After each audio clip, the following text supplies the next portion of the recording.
We have seen emotional scenes at the Madlanga Commission severally, but what IDAC investigator Ramsamy just displayed has left the hearts of many very heavy. Andrea Johnson and Machunu messed with her life, and what she has exposed about the two is beyond imagination. The numbers of secret meetings Andrea Johnson and Senzo Machunu had, what they discussed, sensitive murder investigations nobody knew they purposely set aside, and how the cabal were dealing with every member that goes against their wish were all exposed.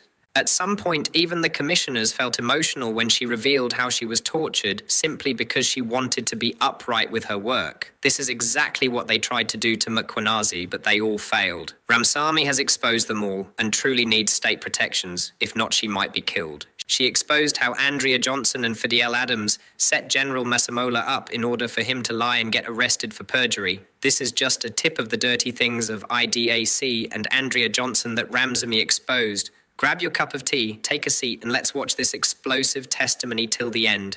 If you really support Ramsamy for being brave like General Mkhwanazi and has exposed IDAC and Andrea Johnson, then hit the like button, comment Viva Mkhwanazi and Ramsamy, and don't forget to subscribe for more updates. Documents, page 15, the Mokwele matter, section 2813 authorization. I think that should be section 281 authorization. I will deviate slightly from my timeline in dealing with the events of May 2025. It is better that I deal with the events thematically instead of chronologically. When Advocate Johnson testified before the Commission, she produced a Section 28(1) authorization signed on the date, signed and dated 30 May 2025. In the Mokwele matter, as well as a 28(1) application purportedly from me to her, dated 30 May 2025. Just want to go to that. So if you go to file 8, page 3288.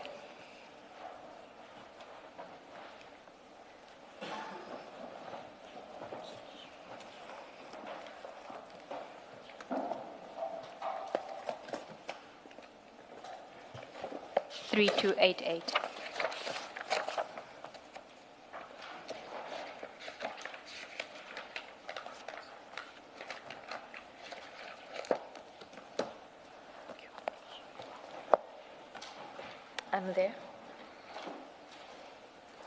Okay, this is the document that you are referring to in your statement at paragraph 31, which was the document that Advocate Johnson testified to as being the application that was prepared by you, dated 30 May 2025. Is that the one? Correct.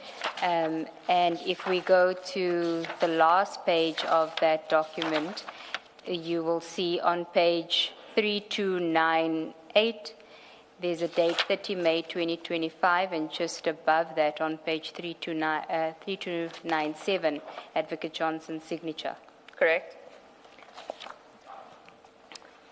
Now you want to, we just go back to the first page of the application itself, which is addressed to by you. You want to speak about that document, that 3288. You can continue in your statement.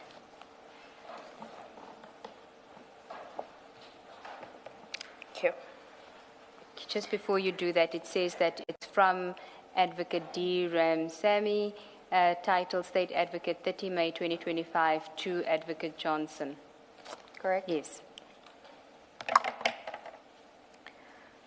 Advocate Johnson testified before this commission. She produced a Section 28(1) authorization signed and dated 30 May 2025 in the Mokwele matter, as well as a Section 28(1) application purported from me to her dated 30 May 2025. I did not prepare this application, and the authorization could not have been signed and approved by Advocate Johnson on the 30th of May 2025. As these documents suggest, I say so for the following reasons. During the meeting... Sorry, before you say that, so what you're saying is that the document that Advocate Johnson produced that she indicated was the authorization for the 28-1 investigation into the Mokwele matter, and that was preceded by an application drafted by you, sent to her, in order for her to authorize the investigation on 30 May 2025. You say you did not prepare that document. Correct. Okay. And you say that not only did you not prepare it, but that authorization couldn't have been, that investigation couldn't have been authorized by Advocate Johnson on the 30th of May 2025. Correct. Okay, and then you tell us why you say so at 32. During the meeting on the 27th of May 2025,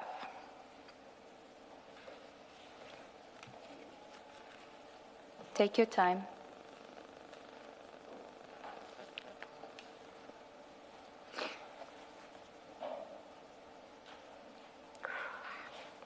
Advocate Johnson instructed me to prepare one umbrella, Section 28(1), for all crime intelligence matters. May I please have a moment? Let's adjourn.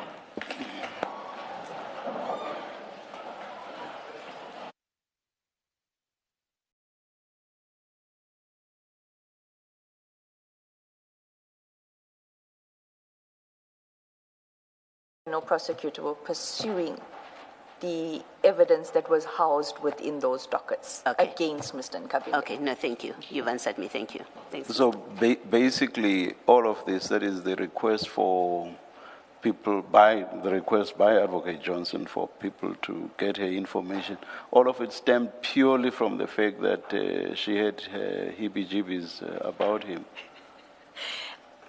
Is that how it appeared to you, or was there anything No, else? it looked like there was a deeper reason for this. I do have, I do deal with it a little bit later on about the WhatsApp that Advocate Johnson had sent me about the Mr. Nkabinde thing. You can deal with it now because it forms part of the chronology, because your affidavit comes later, but you wanted to introduce the affidavit first. So let's go back to how I wanted to deal with it. You, on the 22nd of January has significance for two reasons. It's after the presentation, there's this discussion about Mr. Nkabinde. Correct. But there's also, prior to that, how Project Diversion was going to be implemented going forward, and that we deal with later. Correct. Part of the 22 January where Mr. Nkabinde was discussed, the meeting with the Minister Mkhunu and Advocate Johnson a day or two prior also has significance in respect of Project Diversion. Correct. And Mr. Nkabinde. So let's just deal with Mr. Nkabinde now, because that has significance insofar as Mr. Rapesu's victimization is concerned. And that is how the affidavit comes about later. But you can then go to, after Advocate Johnson asks for these requests on the 22nd of January, there's a WhatsApp exchange between the two of you, which is at page 239 of file 10. Correct.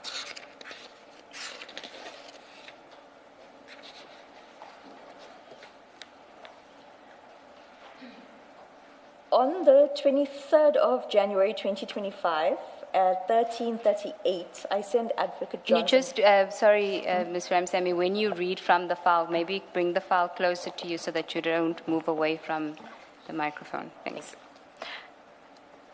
13:38, afternoon, Advocate Johnson. I spoke to Tilas about the links and the evidence regarding C in Cub. That is a reference to Mr. Nkabinde, and Tillis is Advocate Shabalala. Correct. Peter White has a comprehensive report on the links on various matters, cell phone records, and vehicle provided to him being Mr. Nkabinde. And who's Peter White? He's a data analyst. Within IDAC. He previously was within IDAC on contract basis. He's now a service provider. Okay. Rapesu has provided the transcripts of the court case and judgment. I will await your instructions on obtaining the report, providing same to your office. What report are you referring to here? The Peter White report, because Advocate Johnson had instructed me to speak to Tilas and find out what evidence against Mr. Nkabinde was at hand, and that is why I'm informing her that Mr. White has a comprehensive report. Okay, and then there's a response from Advocate Johnson. Please obtain report. Just met the minister now. Need to put together ASAP. I reply, noted, thank you. Okay, and you wanted to refer to this exchange in response to a question about from the chair whether the only reason for the inquiry by Advocate Johnson was because Mr. Nkabinde made her feel uncomfortable, and you said you thought that there was a different reason and referred us to this. So can you tell us why you say so and why this is relevant? My understanding or observation of this is that if she's saying to me, just met the minister now, need to put this together ASAP, obviously the minister is also or happy or approving that Mr. Nkabinde must be investigated, charged, and... Well, at that stage, there's nothing suggesting that he must be charged. She's just gathering information at the time. If I may just put it as to how I understood it in the meeting on the 22nd of January. I want something on this guy. Meaning what in your speak? In my head, Advocate Johnson wanted dirt on Mr. Nkabinde, and she wanted to charge him. And your reference, so are you suggesting that at the meeting, either on the 20th or the 21st, at the minister's residence, that was when the minister and Advocate Johnson discussed Mr. Nkabinde? I assumed it to be so because of the way Advocate Johnson was pushing for the information, even on the 23rd, and then she said she spoke to the minister, we must move ASAP. The other aspect of the 22nd of January 2025 meeting that made me alert to the fact that the meetings with the minister were common or regular was that she said, Advocate Johnson said to the team, the minister wants to clean up SAPS. He wants us to help him clean up SAPS.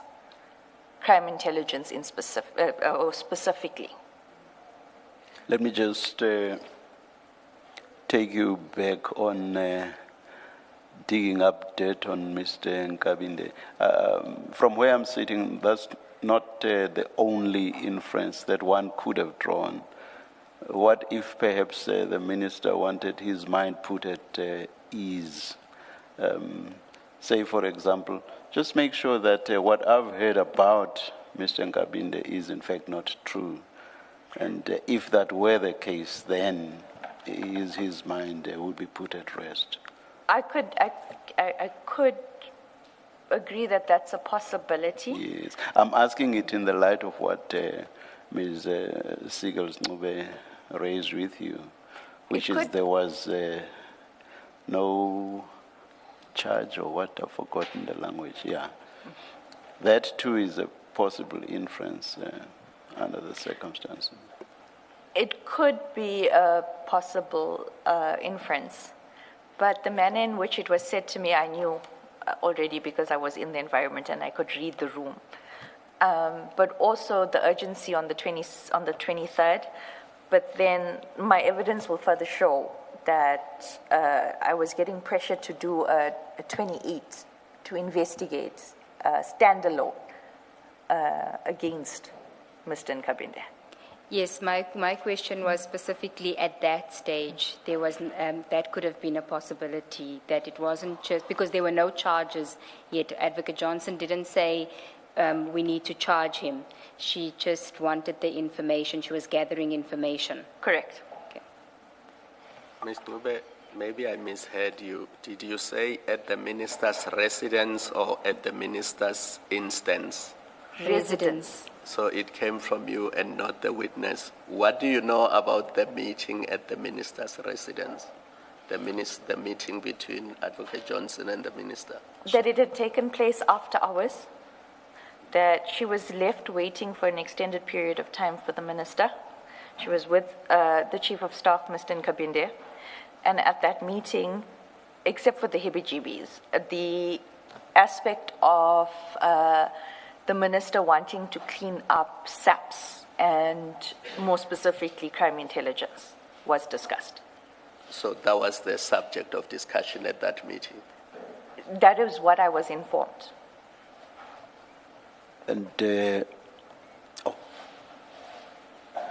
Advocate Johnson tell you what exactly the minister had said about crime intelligence, which gave rise to the need for a cleanup? No, Chair, I was not privy. But from the way the conversation progressed, it was clear that the only three people in the room that knew what was being spoken about in those undertones was Advocate Johnson, Mr. Padiachi, and Mr. Perumal. Thank you, Chair. See that it's 11:01. We take the adjournment. Let's adjourn and resume at 11:30.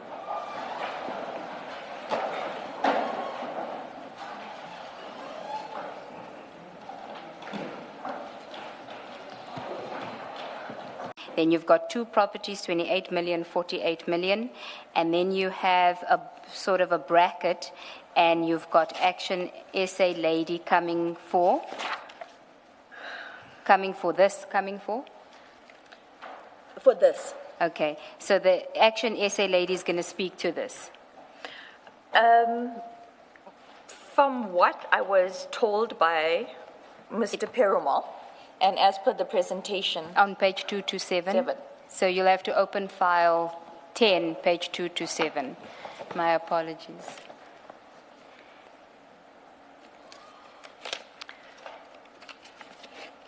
Which is post-authorization activities.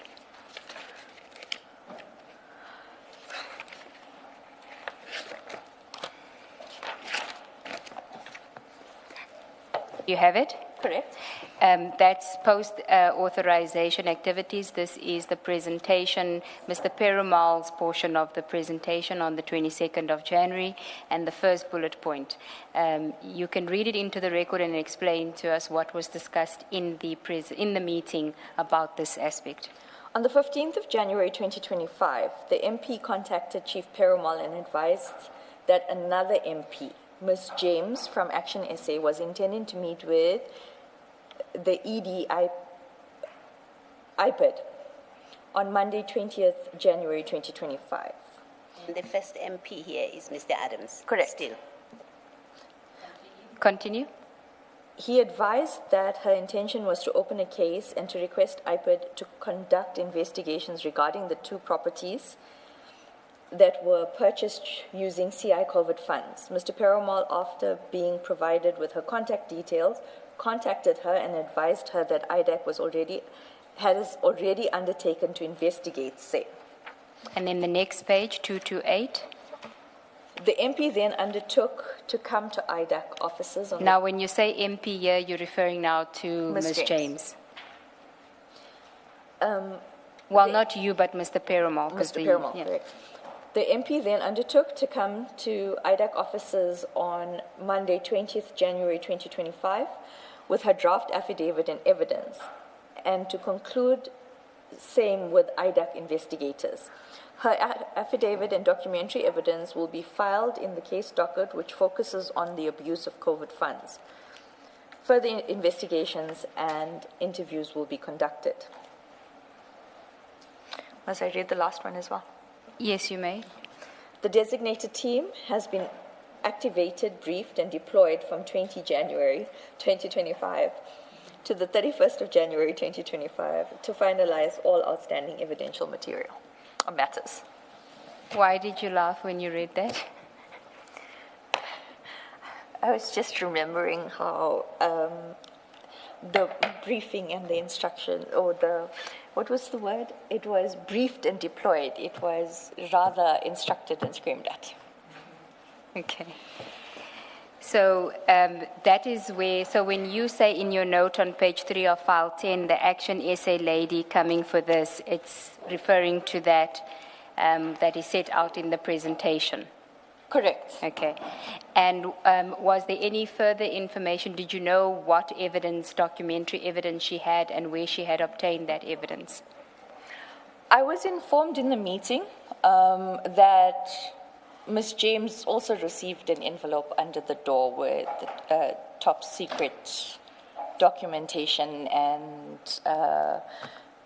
confidential documents and information about these things. An information note? And an information note, yeah. And the documentary evidence that she had received that was also slipped under her door related to this aspect only, or was there something else that it related to as well? If I may just clarify, Ms. James never came to IDAC. She did not, I was asked to wait until at least, I think it was 5:30 or 6 o'clock.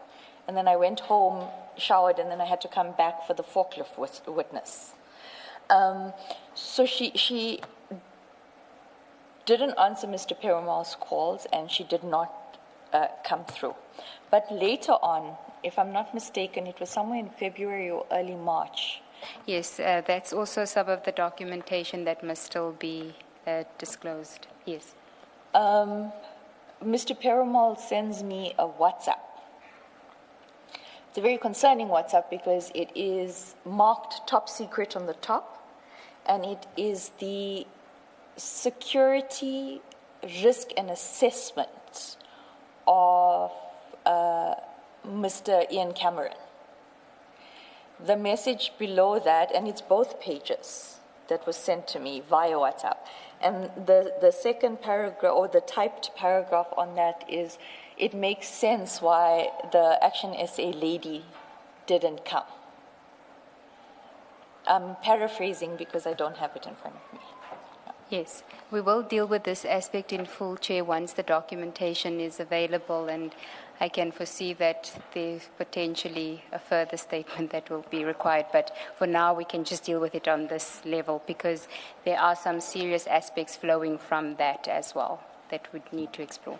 But for now, we're just dealing with what the briefing was, and that there was potentially a further witness that was going to provide that information. Was Ms. James was the intention that she was going to be a witness, or that she was also going to do a Section 27 affidavit, or would it form part of this? From the presentation, it's clear that Mr. Perumal had indicated or had intended on filing her affidavit and her documents in the existing Fadil Adams dockets, and she would then become a witness. Okay. Did she ever file an affidavit, Ms. James? Not with IDAC. Okay. Do you know if she filed with IPID? I was informed later that she did in fact choose to go to IPID versus IDAC. That was part of the WhatsApp that Mr. Perumal sent you to say this is why she didn't come to us or something like that? Correct. Yes. And did Mr. Perumal say where he got that information from, the top secret information from? No, he did not indicate. And at that point of our relationship or working relationship, there was a lot of, I was being excluded from a lot of information. Okay. Can we then go back to your notes and we can deal with paragraph 17 of your statement on page 9? And in your notes, I think we are now still on page 3 of file 11. Correct. Continue, paragraph 17. No stone was left